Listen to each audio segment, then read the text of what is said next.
शास्त्रज्ञं शास्त्रगम्यं च धर्मगम्यं च धार्मिकं निस्संगं सकलाधारं भक्तं स्वात्मरतं तथा वाग्मिनौ शान्तमूर्तिं च भक्तदुःखप्रणाशनं योगिनं माधवानन्दं सोऽहं रूपं नमाम्यहम्।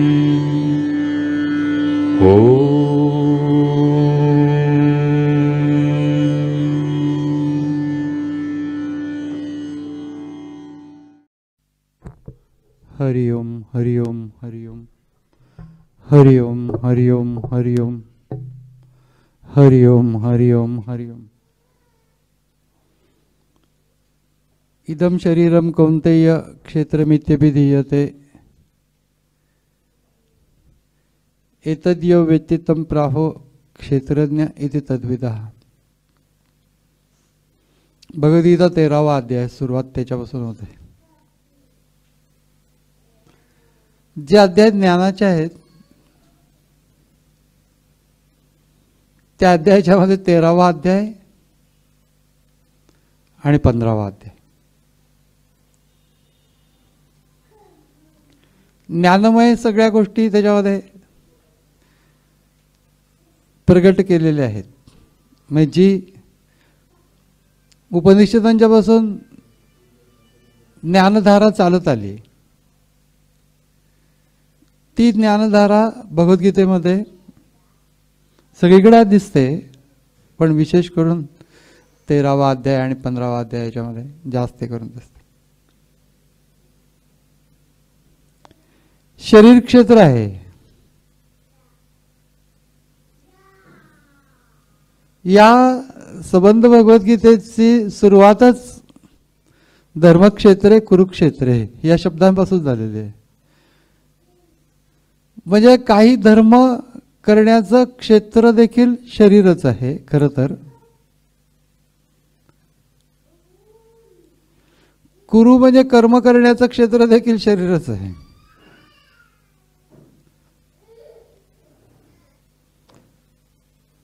आणि या शरीररूपी क्षेत्राला जो आतून जाणतो क्षेत्रज्ञ तो मी आहे असं भगवान म्हणतात। हे प्रत्येकाच्या आतमध्ये तो क्षेत्रज्ञ आहेच आहे। ईश्वर या क्षेत्रज्ञाच्या रूपामध्ये आपल्यामध्ये आहे। आपणच आपलं मूळ स्वरूप जाणलं की त्या क्षेत्रज्ञाचं ज्ञान होतं आणि मग क्षेत्रज्ञाचं ज्ञान झाल्यानंतर क्षेत्रापासून क्षेत्रज्ञ वेगळं आहे हे कळून येतं, डिस्टिंक्शन कळून येतं। एकदम शब्दांनी जर का बघितलं तर आपल्याला इतकं अवघड नाही वाटत, काय क्षेत्र वेगळं आहे क्षेत्रज्ञ वेगळा आहे।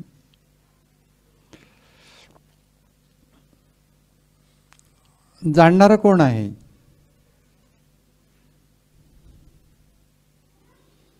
मोठा प्रश्न आहे। याचं कारण की अंतःकरणाच्या मध्ये असलेलं जे चित्त आहे, बुद्धी आहे, मन आहे, याद्वारे ते सगळं जाणलं जातं।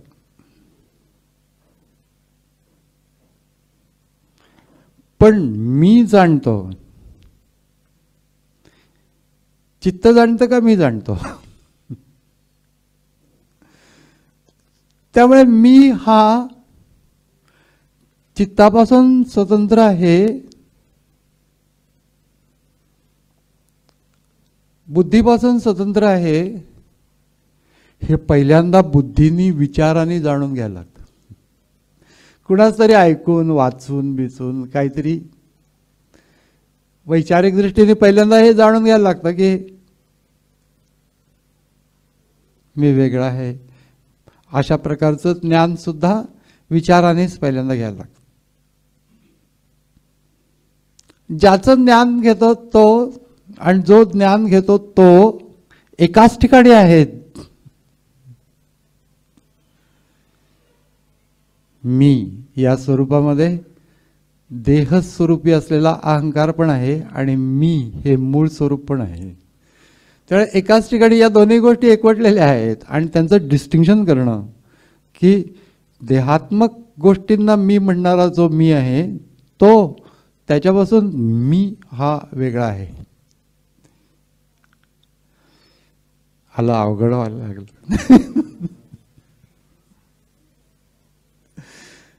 म्हणून क्षेत्रज्ञम चापिमाम विद्धी सर्व क्षेत्रेषु भारत. सर्व क्षेत्रांच्या मध्ये म्हणजे जे जे काही देहधारी आहेत त्या सर्व देहधाऱ्यांच्या मध्ये मी क्षेत्रज्ञ आहे. महान विधान आहे, महावाक्य म्हणतात तशा प्रकारचं आहे. सर्व क्षेत्रांच्या मध्ये मी क्षेत्रज्ञ आहे. परमात्मा सांगतो आहे इथे. श्री भगवान वाच आहे, श्रीकृष्ण वाच नाहीये, भगवान वाच. त्यामुळे भगवान किंवा परमात्मा या भूमिकेतनं बोलतात की सर्व क्षेत्रांच्या मध्ये असलेला क्षेत्रज्ञ मी आहे. हे प्रत्येकाच्या मध्ये असलेला मी, त्याच्यामध्ये असलेला जो इसेन्शियल सेल्फ,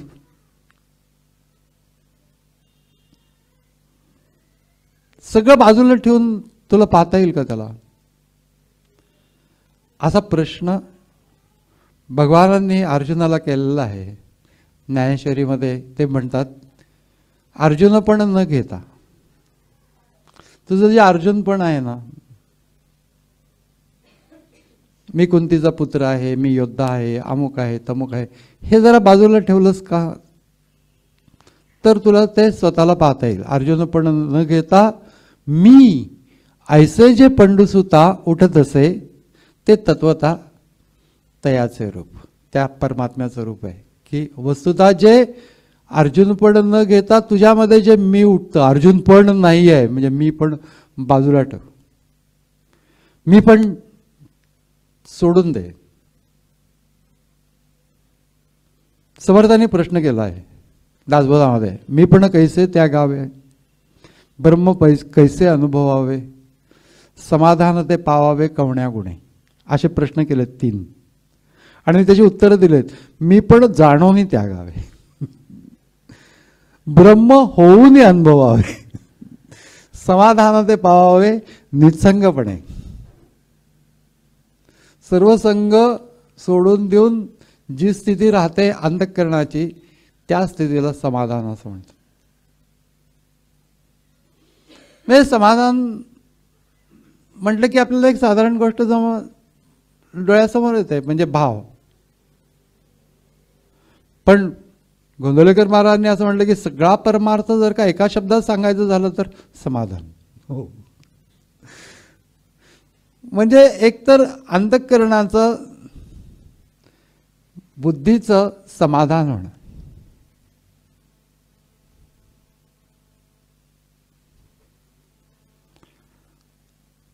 सर्व प्रकारे समाधान सगळ्या पातळींच्या वरती आहे.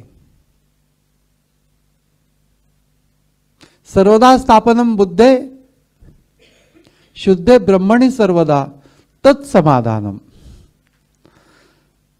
शुद्ध ब्रह्मस्वरूपावरती बुद्धी स्थापन केल्यानंतर जे वाटतं ते समाधान, असं शंकराचार्यांनी व्याख्या केली. ज्या वेळेला हे लोक त्याची व्याख्या करून टाकतात सूक्ष्मामध्ये, त्यावेळेला ते आपलं काय तोपर्यंत नाही असं वाटायला लागतं. आपल्याला आवडीची वस्तू मिळाली की समाधान. पण बुद्धी ब्रह्मस्वरूपावरती स्थापन केली सर्वदा, त्यावेळेला जे आतमध्ये आपल्याला वाटतं त्याला समाधान असं वाटतं. शंकराचार्यांची व्याख्या म्हणजे विचाराच नको. तसं क्षेत्रज्ञम चापिमाम विद्धी सर्व क्षेत्रेषु भारत. सर्व क्षेत्रामध्ये असलेला क्षेत्रज्ञ मी आहे. ठीक आहे, आपल्याला असं वाटतं अरे पण तुझं ते स्वरूप आहे, तू क्षेत्रज्ञच आहेस. असं मी विचाराने समजून घेऊन ज्या वेळेला स्वचा वेध घेतो त्यावेळेलाच मी क्षेत्रज्ञ आहे या शब्दाचा अर्थ उलगडत जायला लागेल. तेवढपर्यंत विचारांच्या प्रांतामध्ये येतो अर्थ. वैचारिक प्रांतामध्ये असलेला अर्थ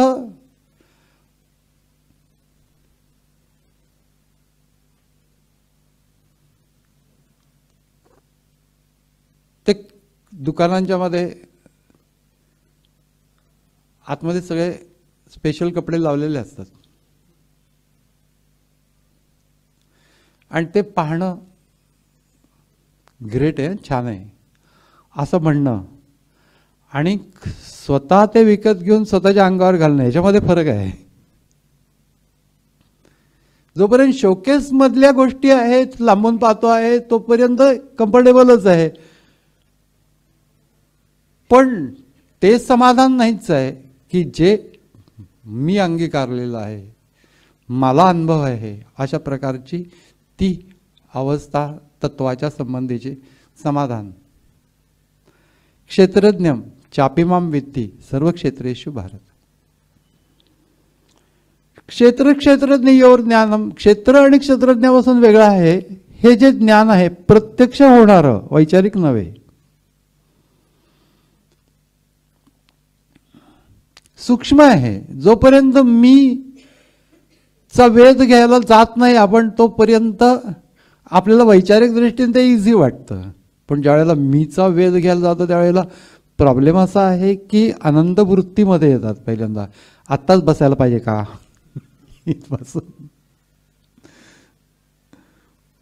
उद्या वाढदिवस आहे कुणाचा तरी,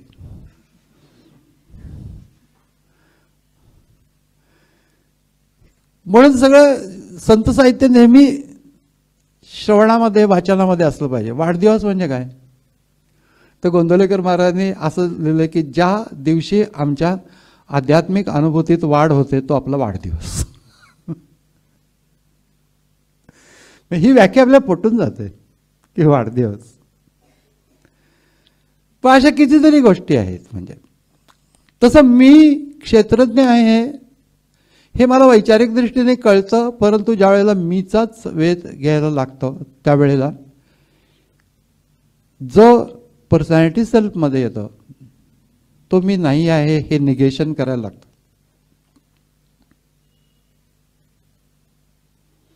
केवळ अस्तित्व धरून राहणं, वृत्तीशून्य डिफिकल्ट असतं. कारण की सिच्युएशन असते, काहीतरी आजूबाजूचं काहीतरी प्रसंग चाललेले असतात, त्याच्याशी आपण निगडीत असतो. या सगळ्यातनं बाजूला होऊन ते स्ववरती लक्ष केंद्रित करणं क्षेत्रज्ञ.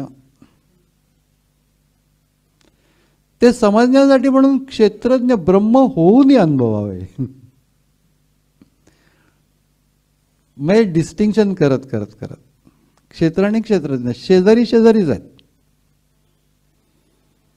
म्हणून मायक्रोस्कोपच्या दोन पॉवर्स असतात, एक मॅग्निफाईंग पॉवर असते आणि दुसरी रिझॉल्विंग पॉवर असते. मॅग्निफाईंग पॉवरच्या पेक्षा ज्या मायक्रोस्कोपची रिझॉल्विंग पॉवर जास्त असते, म्हणजे जवळात जवळचे दोन बिंदू सेपरेट दाखवणे, याला रिझॉल्विंग पॉवर म्हणतात. की अगदी जवळ आहेत, एकच दिसतोय पण तो सेपरेट दाखवणे, ही रिझॉल्विंग पॉवर ज्याची जास्त आहे त्याची किंमत जास्त आहे. तसं आहे की क्षेत्रज्ञ आणि क्षेत्र इतके जवळजवळ आहेत, कारण की चित्तातनंच आम्ही हे सगळं ज्ञान घेतो. पण चित्त म्हणजे चैतन्य नव्हे. पुन्हा प्रॉब्लेम तिथं असलेलं मी, हे जे अहंकार शरीराशी लागलेला ते मी, स्फुरण तर एकच आहे, पण ते शरीर व्यक्तिमत्व याच्याशी जोडलेलं आणि शरीरी व्यक्तिमत्व याच्याशी न जोडलेलं एकाच ठिकाणी आहे. मग हे जे डिस्टिंक्शन आहे ते डिस्टिंक्शन झालं की ओरिजिनली शरीर आणि का व्यक्तिमत्वाशी संबंध नाही अशा प्रकारच्या स्थितीत स्ववरती राहता राहता क्षणभर मला ते समजून जातं की नाही, हे या सगळ्या गोष्टीपासून मी स्वतंत्रच आहे, क्षेत्रज्ञ. पण दिसायला वाटतं की फार सोपं आहे. हा क्षेत्रज्ञम चापिमाम वित्ती सर्व क्षेत्रेषु भारत, सगळ्यांच्या मध्ये आहे हा मी शुद्ध स्वरूपातला.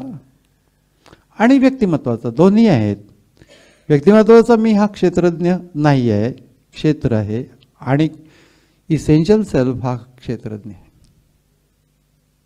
जाणणं आणि क्षेत्रज्ञ यांचं डिस्टिंक्शन करून जे ज्ञान प्राप्त होतं, स्वतःच्याच बद्दल स्वतःला पाहावे आपण असे आपण या नावं ज्ञान.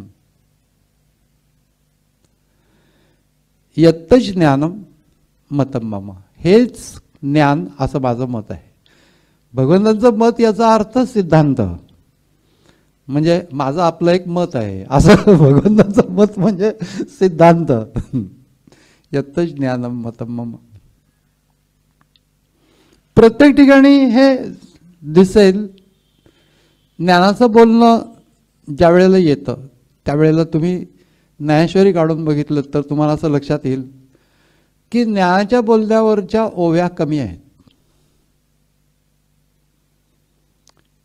म्हणजे जितकं आपण ज्ञानाच्या बद्दल कमी बोलू तितकं बरं असतं.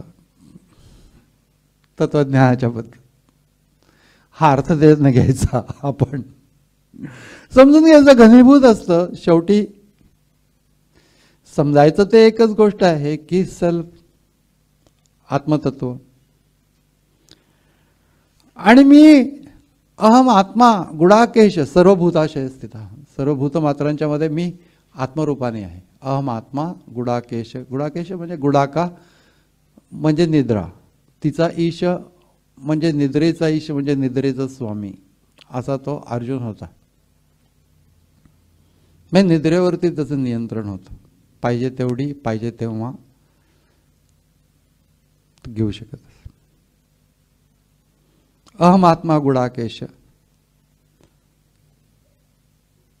निद्रा या शब्दाचा अर्थ एक मोहमय स्थितीमध्ये राहणे असा पण होतो. गुडाका म्हणजे निद्रा या शब्दाचा अर्थ. आणि ज्यांनी त्याच्यावरती विजय मिळवला पुढे, गुडाकेश, म्हणून त्याला गुडाकेश असं म्हणतात. केसांशी काही संबंध नाही. गुडाका ईश, त्याचा एक संधीहून गुडाकेश होता. अहम आत्मा गुडाकेश सर्वभूताशय स्थित. हा सर्वभूत मात्रांच्या मध्ये स्थित असलेला आत्मा मी आहे. म्हणजे परमात्मा हे सांगतोय.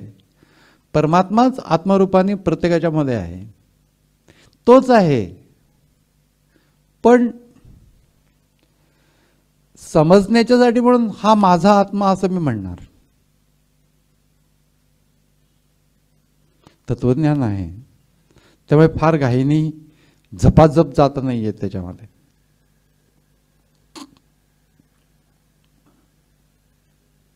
सगळीकडे आकाश तेच आहे, स्पेस. पण या खोलीतली ही स्पेस आहे. हे माझं घर आहे, माझ्या घरातली स्पेस आहे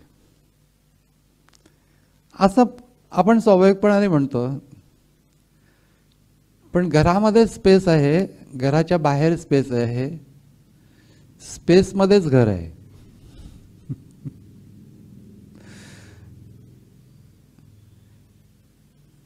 अशा रीतीने आत्मतत्व आणि परमात्मा तत्व हे घरातलं स्पेस आणि बाहेरचे स्पेस हे एकमेकांना जोडलेलेच आहेत, वस्तुतः एकच आहे. तसं परमात्मा तत्व आणि आत्मतत्व यांचं रिलेशन आहे की तेच आहे. परमात्मा तत्व आत्मस्वरूपाने आहे आणि आपण या शरीर सापेक्ष त्याला माझं आत्मतत्व असं मी म्हणतो. करायचं लागतं, स्टेप बाय स्टेपच जायला लागतं. हे काय खाडकन सगळा परमात्मा बोध थोडाच होतो, वैचारिक दृष्टीने होतं. प्रत्यक्षता अनुभूती आपल्या आतमध्ये स्वतत्वाची अनुभूती घेता घेता घेता आत्मस्वरूप प्राप्त होतं. अहम आदिश्च मध्यश्च मध्यंच. अहम आदिश्च मध्यंच भूतानाम अंत एवच. आदि मध्य अंत हे सगळं काही मी आहे. तत्वज्ञान याच्यावरच्या ओव्या जर का बघितल्या तर असं वाटेल की काहीच विवरण ज्ञानेश्वर महाराजांनी केलेलं नाही याच्यावर. याचं कारण की सेल्फ एक्सप्लेनेटरी आहेत. आणि दुसरी गोष्ट म्हणजे या सगळ्या गोष्टींच्या बाबतीमध्ये शिकवण्याचा काहीच भाग नाही आहे, फक्त अनुभूती घेण्याचा भाग आहे, तत्व विचार फक्त सांगणे आहे. त्यामुळे सांगितलं की झालं, तेच आहे.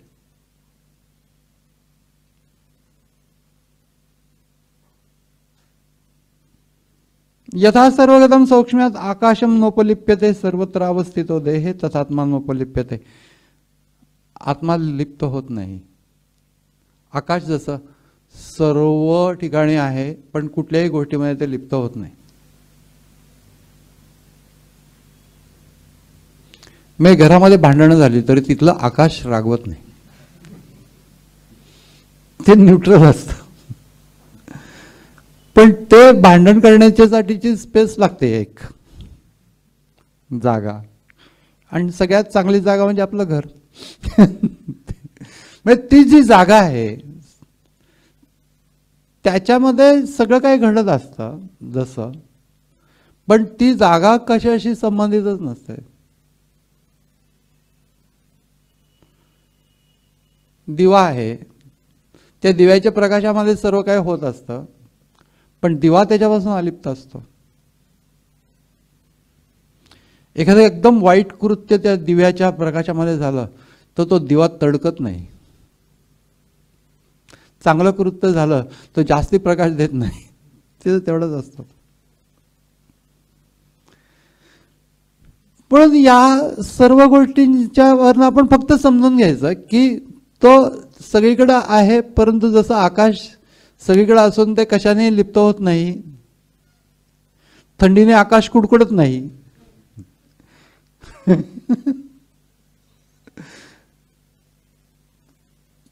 वातावरणाचा आकाशावर काही परिणाम होत नाही. तशा प्रकारे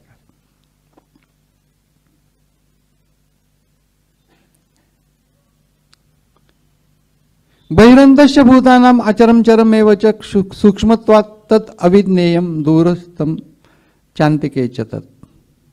अतिशय दूर आहे, अतिशय जवळ पण आहे. अविभक्तंच भूतेषु विभक्तम इवच स्थितम. ज्ञानेश्वर महाराजांनी याला दृष्टांत दिलाय की अविभक्त आहे वस्तुतः, एकसंध आहे, पण जणू काही विभागल्यासारखं वाटतं. इव हा शब्द जणू या अर्थाने असतो. विभक्तम इवच स्थितम, विभागल्यासारखं वाटतं ते तत्व.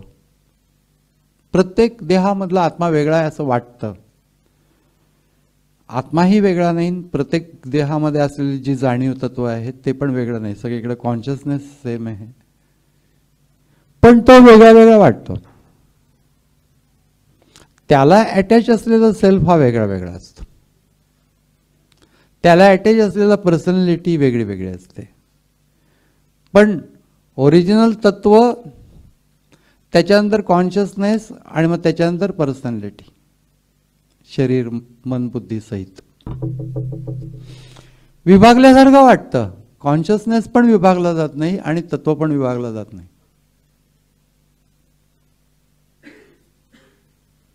दासबोधामध्ये सुद्धा समर्थांनी जाणीव सगळीकडे एकच आहे असं सांगितलंय. तुम्ही जर त्याचा विशेष अभ्यास केला तर तुम्हाला लक्षात येईल की हीच गोष्ट वेगळ्या प्रकाराने मांडलेली आहे. सगळीकडे जाणीव एकच आहे असं त्यांनी म्हटलं, म्हणजेच कॉन्शियसनेस. विभागल्यासारखं वाटतं त्याला महाराजांनी उपमा अशी दिलेली आहे की अनेक भांड्यांच्या मध्ये चंद्राचं प्रतिबिंब पडलेलं आहे. तर चंद्र वेगळ्या वेगळ्या भांड्यामध्ये वेगळा वेगळा वाटतो, पण मूळ चंद्र हा त्या कुठल्याही भांड्यामध्ये नाही आहे. त्यामुळे भांडाभांडी करण्याची गरज नाही. मूळ चंद्र हा अजूनच वेगळा आहे. उत्तम पुरुषस्तु अन्य हा वेगळं वेगळं वाटतं. तसं आहे ते तत्व, सर्वत्र सम आहे. परंतु हे सगळं ज्या वेळेला आम्ही तत्वज्ञान समजून घेणे, अनुभव जर घ्यायचा असेल तर योग मार्गाने अनुभव घेता येतो. विचार मार्गाने त्याचा अनुभव घेता येणार नाही. तस्मात विचार करावा, समर्थांनी म्हटलंय, देव कोण तो ओळखावा, आपुला आपण शोध घ्यावा अंतर्यामी. विचार करावा इथं थांबलेले नाहीयेत. पहिल्यांदा विचार करून मार्ग समजून घ्यावा आणि मुख्य गोष्ट आहे आपुला आपण शोध घ्यावा. स्वतःनीच स्वचा वेध घेणं. शोध घेणं याचा अर्थ वेध घेणं. आपुला आपण शोध घ्यावा अंतर्यामी. निरनिळ्या महापुरुषांची भगवद्गीतेमधले आवडते श्लोक आहेत वेगळे वेगळे. तसं रमण महर्षींना गीतेतलं सगळ्यात कुठला आवडता श्लोक आहे असं विचारलं तेव्हा त्यांनी असं सांगितलं, अहम आत्मा गुडाकेश सर्वभूताशय स्थितः. ज्ञानमय प्रवृत्ती होती ना त्यांची, त्यामुळे मी आत्मस्वरूपाने सर्व भूतमात्रांच्या मध्ये आहे. हा श्लोक त्यांचा आवडता होता स्पेशल. हा जो भाग आहे, हा मार्ग आहे, हा सोडून न देता भक्तिमार्गाने आम्ही वाटचाल करू. पण असं जर का आम्ही केलं की हा मार्ग सोडूनच दिला आणि भक्तिमार्ग म्हणून म्हटलं तर बरं वाटतं, याच्यात काही शंकाच नाही आहे. परंतु त्याचा वेध नाही घेता येत. तत्वाचा अनुभव जर का घ्यायचा झाला तर तो केवळ भावनिक पातळीवरती घेता येणार नाही. भावना लागते, बुद्धी लागते, म्हणजे विचार लागतो. या सर्व गोष्टी आहेत. या सगळ्या गोष्टी ज्या आहेत हे चित्ताचे धर्म आहेत.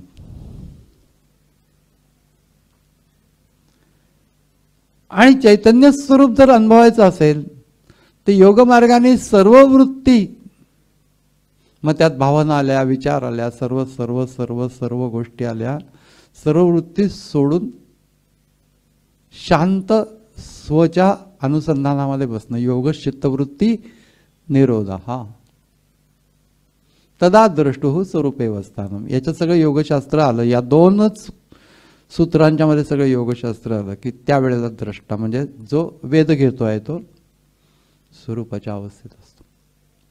पण हे होत असताना त्याची भक्त म्हणून भूमिका जर असेल तर ते जास्ती सोयीस्कर होतं. कारण की नाहीतर हे वैचारिक तर्क कर्कश अशा प्रकारचं व्यक्तिमत्व होण्याची शक्यता असते. मग ते सारखं तर्क करतं, कर्कशता निर्माण करतं, कटकट निर्माण करतं, कुठल्याही गोष्टीमध्ये रस घेत नाही आणि मग सगळी मजाच घालवतं. म्हणून भक्तिप्रधान योगमार्ग हे भगवद्गीतेचं वैशिष्ट्य. अनेक वैशिष्ट्ये आहेत ते आता काही परवाचे हे सोमवारी लेक्चर आहे त्याच्यामध्ये सांगणार आहे काही. पण भक्तिप्रधान योग आहे.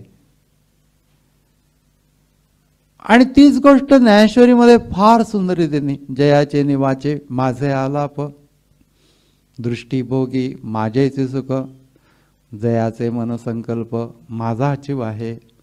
द्वैत म्हणा अद्वैत म्हणा काही झालं तरी त्या तत्वाचाच निर्देश करत. भक्तिप्रधानता अंतःकरणामध्ये घेता घेता घेता घेता हळूहळू अशी स्थिती निर्माण होते. भक्त म्हणजे विभक्त नव्हे, विभक्त म्हणजे भक्त नव्हे, विचारे विण काहीच नव्हे, समाधान तस्मात विचार करावा. भक्ताचं अंतःकरण घेऊन ज्या वेळेला तो वेध घेतो त्यावेळेला देव भावनेने जितका जवळ असतो तितका विचाराने जवळ येऊ शकत नाही. म्हणून दोन्ही गोष्टींचं कॉम्बिनेशन करावं. भावनात्मक भाग ठेवावा जसं आपण करतो आहोत. माझी या कीर्ती विण जयाचे रीते नाही श्रवण, जया सर्वांगी भूषण माझी सेवा. आता ह्याच्यानंतरचा जो भाग आहे ना त्या भागामध्ये बऱ्याच लोकांना असं वाटतं की असं का म्हटलं असेल. ते पापयोनी होतू का. पापयोनी म्हणजे काय. पशुयोनी, ज्याच्यामध्ये अशा प्रकारच्या मानवी जन्माच्या मध्ये ज्या वेध घेण्याच्या प्रक्रिया आहेत, तत्वाचा वेध घ्यावा असं धारणा आहेत, स्फुरण आहे, त्याचे मार्ग आहेत, अशा प्रकारची आतून इच्छा निर्माण होते. हे काही इतर योनींच्या मध्ये नाही. मग बैल ज्या वेळेला ते नुसते रवंत करत बसलेले असतात आणि गप्प बसतात त्यावेळेला ध्यान करतात असं वाटतं. पण माहिती नाही म्हणजे काय करतात काय करतात ते, पण तासनतास ते त्याच्यामध्ये असतात. मग ही जी गोष्ट आहे हे सांगलीला गेलो होतो, अगदी खूप पूर्वीची गोष्ट आहे. प्रवचन होतं. 2 गाढवं काटकोनामध्ये उभी होती, उगीच जाता मॅ म्हणत आलं काय किंवा कमीत कमी माणसाचं शेजारीची तरी भांडली तरी असते, काहीतरी केलं असतं. काटकोनात उभी होती. महात्मा जाऊन प्रवचन वगैरे करून बाहेर आलो, त्याच अवस्थेत उभी होती. बुद्धी काही या सूक्ष्मामध्ये शिरतच नाहीत की जड आहे अशा प्रकारची जी स्थिती आहे त्याला पाप असं म्हटलेलं. पाप म्हणजे वेडेवाकड्या गोष्टी करणे असा त्याचा अर्थ नाही. अज्ञान अवस्थेमध्ये राहणे याला पाप असं म्हटलं. म्हणून पापयोनी म्हणजे जडत्व. ज्या अंतःकरणावरती ज्ञानमय अवस्था निर्माणच होत नाही, जडत्व असतं मोठ्या प्रमाणामध्ये, म्हणून त्यांना पापयोनी म्हणतात. ते पाप करतात असा त्याचा भाग नाही आहे किंवा त्यांनी पाप केली म्हणून त्यांना ही योनी प्राप्त झाली असंही आपण त्याचा अर्थ काढू नये.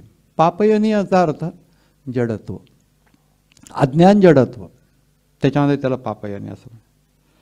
मग असंही हे म्हणतात की अशा प्रकारची जरी व्यक्ती असेल अतिशय जड अंतःकरणाची, पण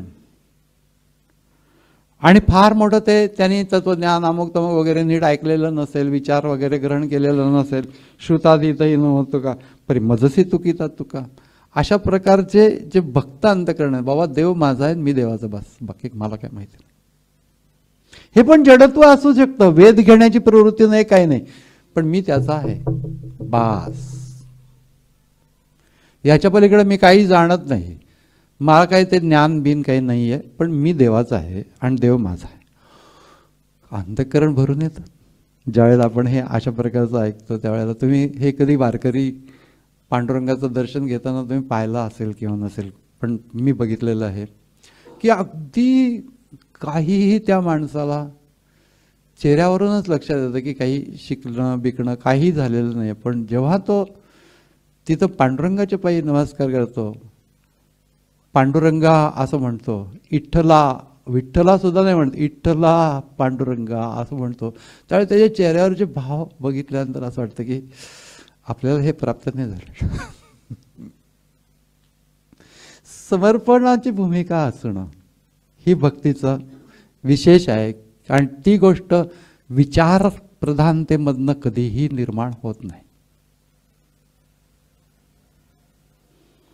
म्हणून दोन्ही गोष्टीचं कॉम्बिनेशन, एका बाजूला नामस्मरण, ईश्वर हा माझा जवळचा सखा आहे अशा प्रकारची अंतःकरणाची भूमिका, म्हणून सख्य भक्तीच्या नंतर आत्मनिवेदन. आत्मनिवेदनाच्या तळीची पीठिका आहे सख्यत्वाची. म्हणजे आत्मनिवेदन कुठल्या पीठिकेवरती उभं आहे? भगवंताशी सख्य या पीठिकेवरती ते उभं आहे. ज्ञानेश्वर महाराज म्हणतात, अर्जुन तेथीची मातृका गा. अर्जुन हा तिथली देवता आहे त्या ठिकाणची, म्हणून सख्य आहे त्याचं भगवंताशी. त्यामुळे तो त्याला सांगतो की तू बोललेलं मला अजिबात समजलेलं नाही, तू बोललेलं मला जमणार नाही असं वाटतं. असं आपण नाही बोलू शकत, आपण लपवायचा प्रयत्न करतो. नाही नाही आपल्याला जमलंच आहे असं दाखवतो. अर्जुन स्ट्रेट आहे, सरळ सरळ वृत्तीचा, म्हणून अर्जुन असं नाव आहे त्याचं की सरळ आहे तिथून. आणि सख्य भूमिका आहे, मोठी प्रेममय सख्य भूमिका त्याची. अशा प्रकारे ते सांगताना परत हे पुढे हा जो प्रवाह जातो की कुठल्याही भावाने मायाकडे आला तरी देखील पाठीमागे काय घडलं विचार करू नका. मायाकडे आला म्हणजे पुरे. जैसे मार्गीचे वाळ वळ जवन पवती गंगा जळ मग होऊन टाकते केवळ गंगारूप, तैसे क्षत्रिय वैश्य स्त्रिया शूद्र अंत्यजादी या. हा भेदभाव करण्याचं ज्ञानेश्वर महाराजांना कारण काय असं मनामध्ये आपल्या येऊ शकतं. गीतेमध्ये पण आहे. गीतेवरच्या ज्या श्लोकावरून हे आलेलं आहे त्या श्लोकामध्येच हे डिस्टिंक्शन केलेलं आहे. क्षत्रिय वैश्य स्त्रिया यांना मुख्य म्हणजे हे 9व्या अध्यायामध्ये घातलेलं आहे आणि अशा ठिकाणी घातलेलं आहे की जिथून माणूस काढू शकणार नाहीत. म्हणजे एंडला नाही घातलं, एखादा मग गाळून टाकतील वगैरे तसं नाही, आतमध्ये घातलं आहे थोडंसं, पण कुणी काढून टाकू शकणार नाही अशा रीतीने. त्या काळामध्ये वैश्यांना स्त्रियांना अध्यात्माचे अधिकार नव्हते. ज्या काळामध्ये भगवद्गीता सांगितली गेली त्याच्या अगोदरचे जे कर्मकांडात्मक प्रवृत्ती होती त्याच्यावरती प्रचंड टीका गीतेमध्ये केलेलीच आहे, परंतु त्याच्या अगोदर त्या या लोकांना अधिकारच नव्हते. शूद्र वैश्य वगैरे यांना अधिकार नव्हते. क्षत्रियांचे सुद्धा मर्यादित अधिकार होते. तर भगवानांनी पहिल्यांदा हे स्पष्ट करून टाकलं की अध्यात्माचा अधिकार सगळ्यांना आहे. ईश्वर प्राप्ती कुणालाही होऊ शकते. मग अमक्या एका वर्गाचा हा मक्त आहे असं समजता कामा नाही. आणि त्यासाठी मुद्दामून घातलं त्याच्यामध्ये. त्या काळामध्ये गरज होती, एक प्रकारचा क्रांतिकारकच विचार होता त्यावेळेला अशा प्रकारचं घालणं हे. आणि भगवद्गीतेने ही क्रांती पुढे घडवून आणली. हळूहळू समाज सगळा बदलत गेला आणि मग त्याच्यानंतर आता तितक्या प्रमाणातलं डिस्टिंक्शन राहिलेलं नाही, पण थोड्याफार प्रमाणामध्ये आहे अजून, तेही जाईल काही काळानंतर. परंतु त्यावेळेला म्हणजे ज्या वेळेला हे फारच मोठं डिस्टिंक्शन होतं त्यावेळेला भगवद्गीतेने पहिल्यांदा सांगितलं की नो, तुमचे ते वेदपठणाचे अधिकार या सगळ्यांना नसले तर नसू देत. पण उद्या तुम्ही असं म्हणाल सर्व उपनिषदांचं सार आहे भगवद्गीता, त्यामुळे गीतेचे पण अधिकार नाही आहेत यांना म्हणायचे, असं होऊ नये म्हणून गीतेमध्ये स्पष्ट घालून टाकलंय की या सगळ्यांना अधिकार आहे. डिस्टिंक्शन त्यांची मुद्दामून ज्यांना अधिकार नाहीच असं कर्मकांडात्मक रीतीने चाललेलं होतं त्या काळात. त्या सगळ्यांची नावं घालून सांगितलं की यांना अधिकार आहे, सगळ्यांना आहेत. सगळ्यांना आहेत हे जनरल वाक्य झालं, पण यांना आहेत असं मुद्दामून सांगण्याचं कारण की म्हणून बऱ्याच वेळेला हा प्रश्न विचारला जातो की असं का सांगितलं. याचं कारण गीता भेदभाव नाही करत, पण त्या काळामध्ये तो भेदभाव मोठ्या प्रमाणामध्ये होता आणि हा अध्यात्माचा अधिकार नाकारलेला होता. त्याच्यावरती आघात करण्यासाठी म्हणून 9वा अध्याय जो विशेष आहे. गुळ साखर माले याचे बांधे तरी एकाच रसाचे. गुळ साखर आणि काकवी यांचे बांधे एकाच रसाचे आहेत उसाच्या. गुळ साखर माले याचे बांधे तरी एकाच रसाचे, परी स्वाद गोडी याचे आन आन जैसे. पण स्वाद आणि गोडी वेगळे वेगळे आहे. तैसे हे अध्याय गीतेचे, परी अनुर्वाच्यपण नवमीचे. जे अनुवादलो हे तुमचे सामर्थ्य प्रभू. 9वा अध्यायाचा मी अनुवाद करू शकलो हे तुमचं सामर्थ्य आहे, माझं सामर्थ्य नाही, असं भगवान ज्ञानेश्वर महाराज असं ते प्रगट करतात की हे तुमचं सामर्थ्य आहे. म्हणजे सद्गुरूंना म्हणतात की तुमच्या सामर्थ्याने मी हे प्रगट करू शकलो, माझ्या सामर्थ्याने मी हे प्रगट करू शकलोच नसतं. कारण हे 9व्या अध्यायामध्ये या भूमिका काय आहेत हे स्पष्ट करणं फारच डिफिकल्ट आहे. पण अपिचेत दुराचारो भजता माम अनन्य भाग, काय क्रांतिकारक प्रचंड. दुराचारातला दुराचारी सुदुराचारो म्हणजे चांगलाच दुराचारी. अभिचय सुदुराचारो भजता माम अनन्य भाग, साधुरेव समंतव्य. त्याला साधू मार्गाला लागला आहे, साधूच समजलं पाहिजे. हा पण विचार तुम्ही बघितलं तर क्रांतिकारक आहे. सगळे हे 9व्या अध्यायातले कितीतरी गोष्टी ज्या आहेत त्या काळाला जर का तुम्ही त्या काळातच जाऊन बघितलं तर असं लक्षात येईल की प्रचंड क्रांतिकारक असा सगळा प्रवाह आहे श्लोकांचा. आणि बाकीचं तर गोष्टी अप्रतिमच आहेत, ज्याच्यामध्ये ज्ञान आहे, ज्याच्यामध्ये योग आहे, ज्याच्यामध्ये भक्ती आहे आणि सामाजिक भूमिका आहे. हे सगळ्या गोष्टी या 9व्या अध्यायामध्ये फार सुंदर रीतीने आलेल्या आहेत. त्याच्यातला हा श्लोक आणि त्याच्यावरच आहे ज्ञानेश्वरीचं विवरण. बोलावं तेवढं थोडं आहे, पण कमी बोललं तर जास्त बरं. हरिओम तत्सत.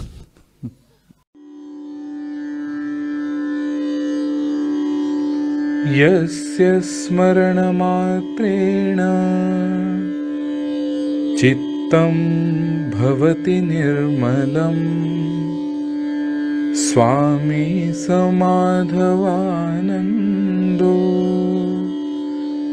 नित्यं वसति मे हृदि।